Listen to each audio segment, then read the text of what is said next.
Hey guys, welcome back to Clownfish TV. This is Neon. I am not here with Geeky Sparkles in this video, but we're going to talk about the future of gaming journalism, of comic book journalism, of pop culture journalism, and how Google, the search engine Google, might actually help kill these blogs off for good.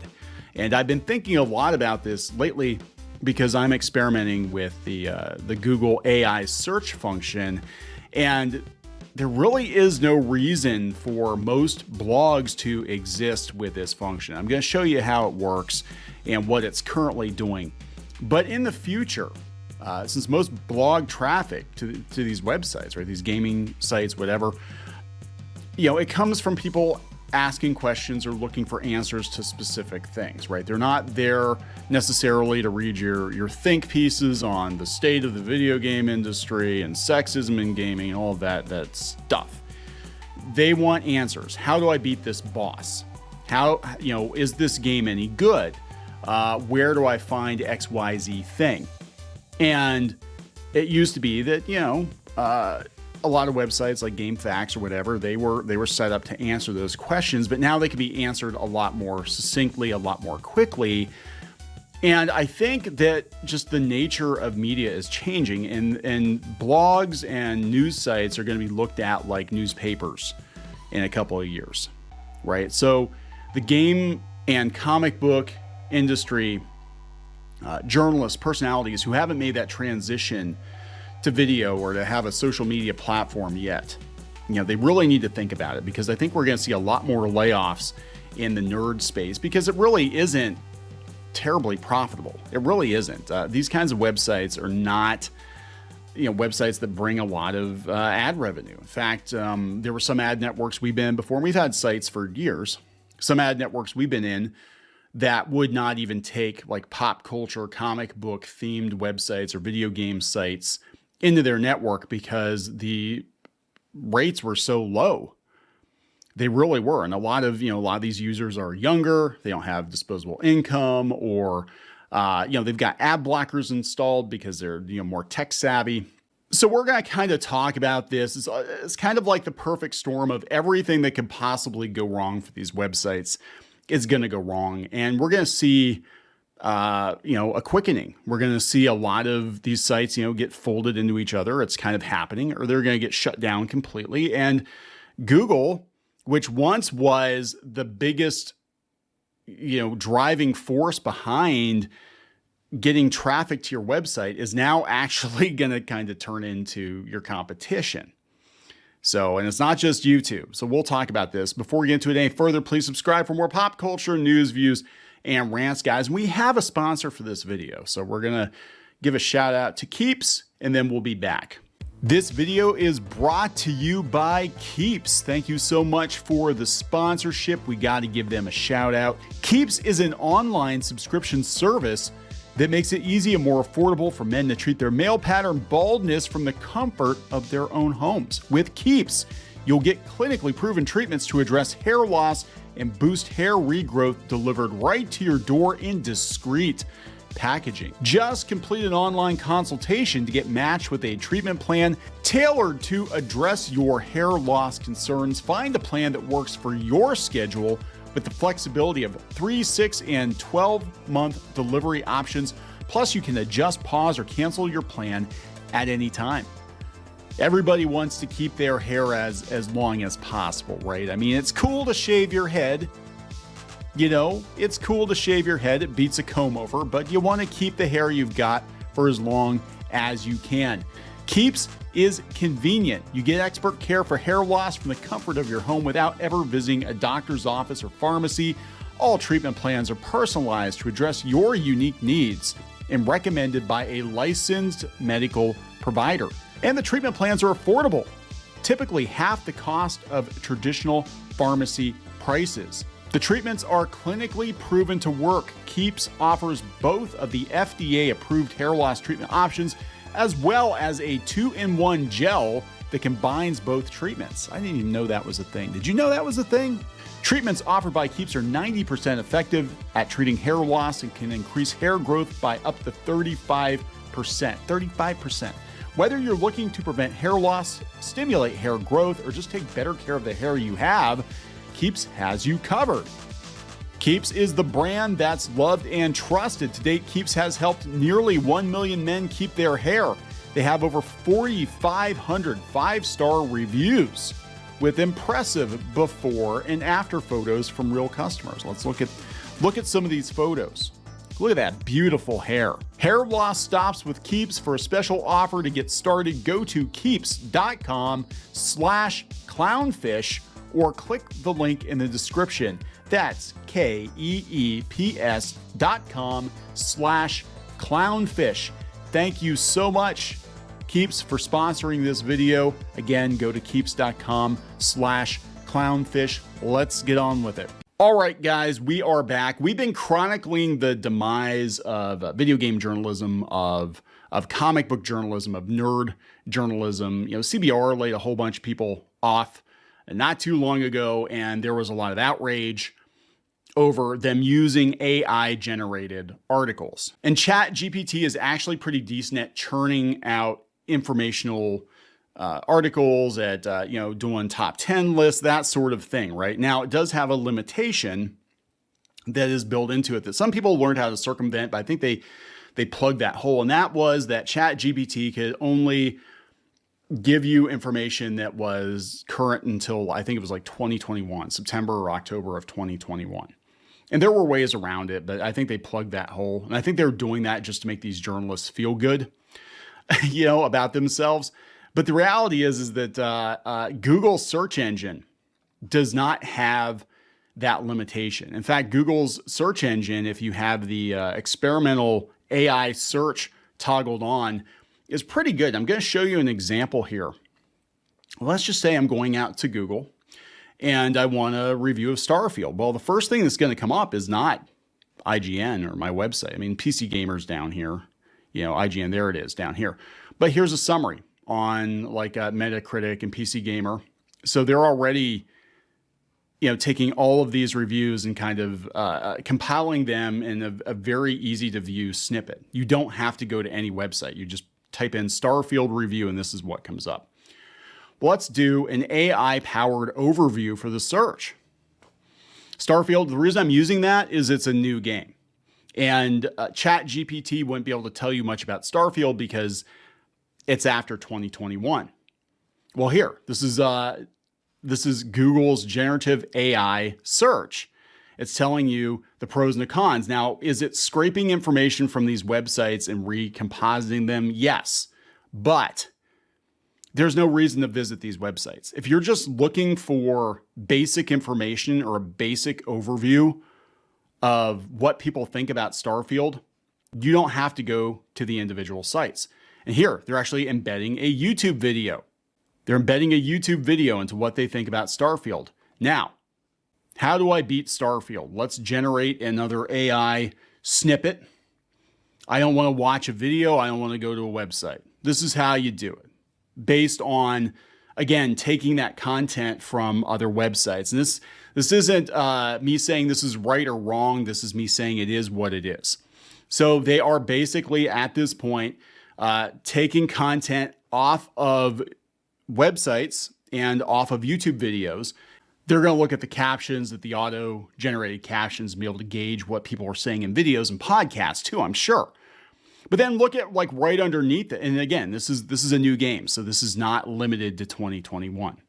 And you can ask follow-up questions. What are the most common follow-up questions? Well, here, they're telling you right here. Here's the first mission. Here's what happens in that mission. And they're pulling from YouTube. And then what's the next result that they give you? They give you YouTube videos because Google owns YouTube and they make money off of the ad revenue. Then after AI and after YouTube, then you get out to the websites and they're going to pick the biggest sites, right? So you see what's going on here, right? You don't need to go to these websites. That's what I'm saying. Like, you don't need to go to these websites. Nobody is going to need to go to any websites in the very near future, because eventually the AI is going to be able to do everything that a lot of these pop culture sites do. and not just generate articles. I'm not talking about them just generating articles. I'm talking about them, basically pulling press releases. I mean, it could be that companies could just feed their press releases directly into the different search engine AI, and they just like blast it out. If you're asking a question, hey, when's the new toy come out? They're going to know. They're going to give you a result, and they're going to cite the press release, right? So there really is no reason to even go to these websites anymore. And it seems like Google is actively pushing people away from going to these websites. Why? Because the banner ad rates are terrible. There's been a lot of click fraud in the past. And right now, there's a huge issue with social media. It used to be that social media was a massive driver of content to these websites, to the comicbook.coms and the CBRs and all these other websites, all the video game websites, right? It's very hard to push people to a website from social media now because they actually have made it harder. Twitter, there's like no meaningful traffic at all coming from Twitter. And they actually ask you if you've read the article before you comment on stuff. And I've been watching this for years. Like nobody's really following Twitter and going to your website and saying they love your website so damn much that they're going to follow your website. They'll follow the social media account or something, maybe. But this is why I think you're seeing the massive drop off in interaction with a lot of these pop culture blogs on Twitter and Facebook and elsewhere. Facebook, you try to leave Facebook and go to one of these websites because they want you on Facebook. They want you to publish on Facebook. You try to leave Facebook and go to one of these websites, they give you a warning. Warning, you're about to leave the Facebook ecosystem. Basically, Facebook and Google, and now Twitter/X, they want you to stay in their ecosystem where they can monetize you. And they're going to go out of their way to make sure that you don't leave. They don't want you to leave. They don't want you to go to somebody else's website. Now, I think it's very important to self-host, and make sure that you have a place on the internet that's yours, that is detached from all the censorship and all the stuff going on, right now in social media. But what I'm telling you is if you're a publisher, they're not really your friends, right? They're not going to help you get traffic. They're not going to push your website to the top of the search results and be like, hey, look at Joe's comic book website here. Not when they can just get the same information and compile it in a very easy to read AI snippet. So this is what I think is actually going to kill off these sites for good because there's no path forward. You can't walk this back. You're not going to come down from this one. Like they argued for years that well, not everybody's not going to YouTube and tuning us out. The pivot to video thing, and they tried very hard. They're like, pivot to video was a lie. It's like, no, it's not a lie at all. Google actually prefers that you have a YouTube channel because they're making money off of you if you have a YouTube channel. They view it as their content. You are publishing on Google. And eventually what is going to happen, I think they kind of tried this with AMP, which were the mobile pages. I think what's going to happen is they're basically going to push people to make content on Google, on some kind of a Google platform. And that's what they're going to do. And if you're not making it on Google, then they're going to find a way to keep people on Google. And it's going to be giving them all the information that they're looking for in a very easy to digest bite. Actually, there was a huge uproar in the publishing community when the smart home devices came out because you could ask Alexa or Google a question and they would get these answers from other websites or from YouTube videos, and those sites never got a click. So this is becoming quite an issue now. This was last month, and I've been thinking a lot about lately because I'm seeing a pattern here, and the pattern is all of these people want you to stay on their platform, right? They want you on their platform. This is coming from QZ, from Quartz. Google's new AI-powered search results are ripping off of news sites. Yeah, they are for now, but eventually I think people will probably just publish directly, or the AI is going to be good enough to deduce the information itself. Generative AI tools meant to keep users on the search page are surfacing unattributed content. Now, they are attributing the content. Again, they're telling you. They're citing Screen Rant. They're citing Rock, Paper, Shotgun. But that does not mean that people are going to go to your website because they're getting all this information right here. They don't need to go to your website. Yeah, Google just released a new search feature that provides an AI-generated overview of search results. The idea is to get users to their answers faster without needing to leave the search results page. Remember, the majority of traffic to any website, to any one of these pop culture sites, tends to come from people looking for answers, looking for dates, looking to, whatever, looking how to beat a boss. That is what they're there for, right? Google says the AI-generated digests use key points from news articles that are not behind a paywall. Critics say the summaries amount to theft and could incentivize media organizations to put more of their work behind paywalls. That's what's going to happen. What is going to be left at the end of this is you're going to have fewer voices, but they're voices that can monetize their content directly. There are people that are setting up Substacks, or was it Matthew Bellany? He has Puck News, and people will pay for that because of his point of view. If you have a unique point of view, if you're a personality and people like you, I'd like to think that people like us. Not a whole lot of people like us, but a lot of you like us.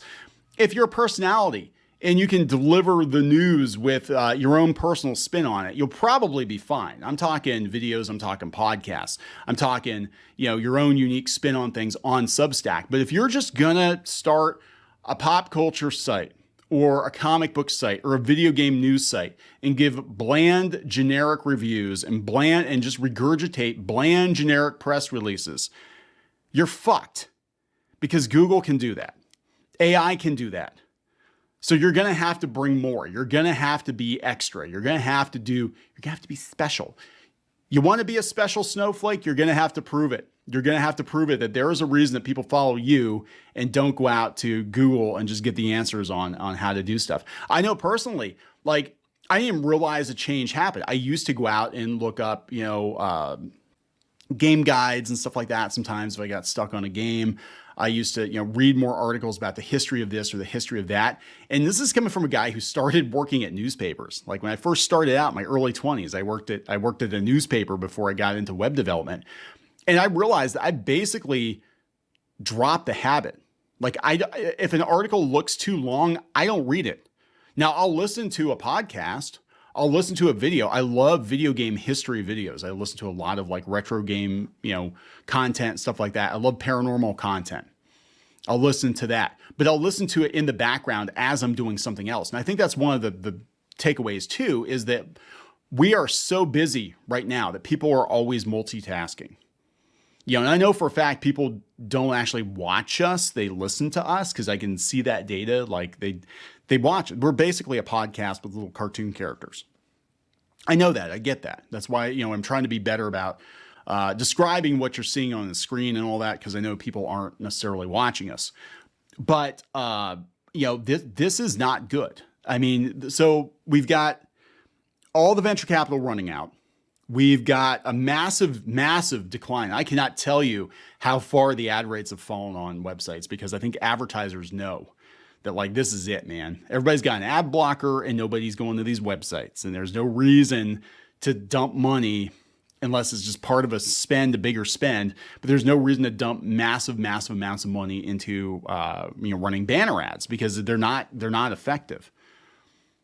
And so it's and then we've got AI coming into the mix. So you have a bunch of journalists or self-described journalists that are causing problems. Actually, they're out there on social media and they're causing problems. They're attacking people. They're writing hit pieces that could potentially get you sued for defamation. So they're out there doing that shit. And a lot of them are just phoning it in anyway. And now they're easily replaced with AI. If the reason people are coming to your website is just to look for news, objective news and information, they can get that from AI on so many levels right now. Now that being said, right now it is scraping content from other sites, and that's not good. But again, this will change. I think eventually this is going to change. So they said, consider a search result for a query about the best movies of 2022, which, as a user on Twitter recently pointed out, contained unattributed language that was remarkably similar to a write-up on RogerEbert.com. Google's response, and this is about Everything Everywhere All at Once, which is an excellent movie, by the way. It was actually my favorite movie of 2022, and I'm very happy that it won. Usually movies I like never win, but it did win. So Google's response to this query about this looking like the RogerEbert.com article was the movie is a rare example of a film where you don't know what will happen from one shot to the next. And they said an example of the rarest of them all, a film where you don't know what will happen from one shot to the next. So yeah, it's very, very much pulled from this review. A Google spokesperson tells Quartz the new search feature is designed to be a jumping off point for exploring the web, with links to relevant pages as part of each overview. In this case, we prominently link to multiple sources. Yet they do. That's how they get around this. They're like, we cited sources just like Wikipedia, but they're not actively going to push you to those sources. Like, nobody's going to look at this. They're not going to look at this. They're just going to be like, oh, here's the information I wanted. Oh, and here's a video. Okay, cool. They're not going to go to any of these websites. You see what I'm saying? Like, there's no reason to. If you just want to know, you know, what year did this game come out? How do I beat the boss in whatever dungeon? Here, how to beat the final boss in Zelda Tears of the Kingdom. Well, Polygon has the first, but if you're using AI, and again, this is optional now, but I think it's going to be something that everybody is going to use. This is what you do. This is how, you know, and it's only going to get worse. Eventually, I think the AI is not going to be optional. I think it's going to be the default. And Google is basically going to give you this as your search result. This is going to be your search result. And then everything else that you want, you know, you have the option of going underneath if you want to. If you want to scroll down, that's fine. But this is going to be your main search result right here. And there is no reason to go to these pages. You know, they said continued testing will prioritize approaches that drive traffic to websites. I don't believe that. I don't think they're going to. And even if they do, there are going to be so fewer websites because they're only citing 2 or 3 websites. They're actually citing YouTube videos, which are technically videos that are hosted on their platform. You see what I'm saying? Like, there's no reason to go to these sites. Media companies are worried the use of generative AI tools will harm their credibility and take away potential revenue. As a result, news organizations, including the AP, are now seeking payment from AI companies to train language models on their content. Once they pay you the one time or whatever, and they've been trained, and you can train an AI to write an AP style. I've done it. You know, it's not hard to do when you've got a style guide and the AI has access to it and you're dealing with hard news. It really is not that hard. You know, so, you know, I think this is going to be the kiss of death. I think it's like, it's not even a 1-2 punch. It's like they're getting pummeled. These websites are getting pummeled. They were never terribly important to begin with.